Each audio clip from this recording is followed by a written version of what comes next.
Ou procura, ou a coisa piora.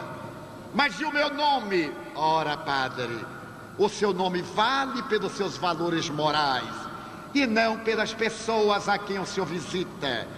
Está em Londres uma amiga minha que é médium, disse o parapsicólogo. Ela se chama Anna Twig. É muito ocupada. Ela não terá tempo, talvez, para o atender. Mas eu lhe darei o telefone. O senhor liga para ela, diz que é o meu recomendado, que é meu amigo, e ela vai abrir uma exceção. O bispo ficou intrigado. Telefonar para uma médium. O que será médium? Médium parece uma coisa tão esquisita. Os médiums, ele não tinha a menor ideia. Eu me recordo que quando eu era funcionário público, porque nesta encarnação eu tive a alta honra de ser funcionário público, e Deus foi tão bom comigo que eu me tornei chefe de seção. Esse chefe de seção de uma entidade autárquica, o IPASE antigo, é uma honra extraordinária, porque o salário continuava pequenino. O governo sempre nos pagou bem, desde 1945, quando me tornei funcionário público. Paga muito bem, o suficiente para não morrer de vez, para morrer devagarzinho, mas vai morrer, não há dúvida. E quando eu era funcionário público e chefe de seção, eu era o único espírita em um edifício de 12 andares.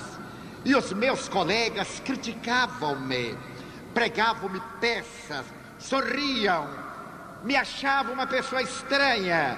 E quando alguém perguntava por mim, a primeira coisa que eles respondiam é: Divaldo é médium. E não dizia afinal que ou quem eu era. Mas quando tinham qualquer problema, vinham me consultar. Escondido, debruçava na mesa com documento para dar a impressão que estava falando de trabalho, e fazia consulta, grátis naturalmente, mas sempre fazia consulta. Certo dia, eu estava trabalhando, porque naquela época o funcionário público trabalhava, e hoje ainda existem alguns mártires que trabalham. Quando chegou um senhor, muito bem vestido, olhou para mim numa postura impressionante, e as máquinas, era tempo de máquinas datilográficas, pararam, as bocas calaram, e eu me dei conta que aquilo era uma trampa. Os meus colegas me haviam preparado uma armadilha, porque não era habitual esse silêncio. Eu continuei tranquilo, e o cavalheiro me perguntou: o senhor se chama Divaldo? Pois não. Ele deu um passo para me impressionar para trás. Mas o senhor se chama Divaldo Franco? Sim, senhor. Ele deu outro passo. O senhor se chama Divaldo Pereira Franco? Eu disse: olha, eu me chamava. O senhor está com tanta dúvida que agora também eu estou. Mas é esse nome que tem nos meus papéis. Senhor Divaldo, não se moleste. Eu sou o doutor fulano de tal. Eu sou catedrático em psiquiatria. Sou doutor honoris causa pela Universidade Harvard, pela Universidade do Rio de Janeiro. E o homem foi dizendo tanta coisa que eu me senti aquele desenho animado que vai ficando pequenininho. Então eu, que não tenho diploma nenhum, só sou formado em datilografia, eu me senti uma mosca diante da autoridade dele. Eu disse: pois não, doutor, mas em que eu posso ser útil? Ele sorriu, e os colegas esperando, ele me perguntou: senhor Divaldo, me disseram que o senhor é espírita. Eu digo: pode falar alto. Eu sou espírita. Todo mundo aqui sabe. Eu pago imposto, eu voto, e a Constituição de 1946 era válida na época. Na sua segunda parte, dá-me o direito de professar a religião que me aprouver, desde que ela não perturbe a ninguém. Mas, senhor Divaldo, me disseram também que o senhor era uma outra coisa.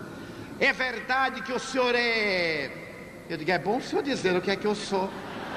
Porque atualmente o povo diz o que a gente não é, quanto mais o que é.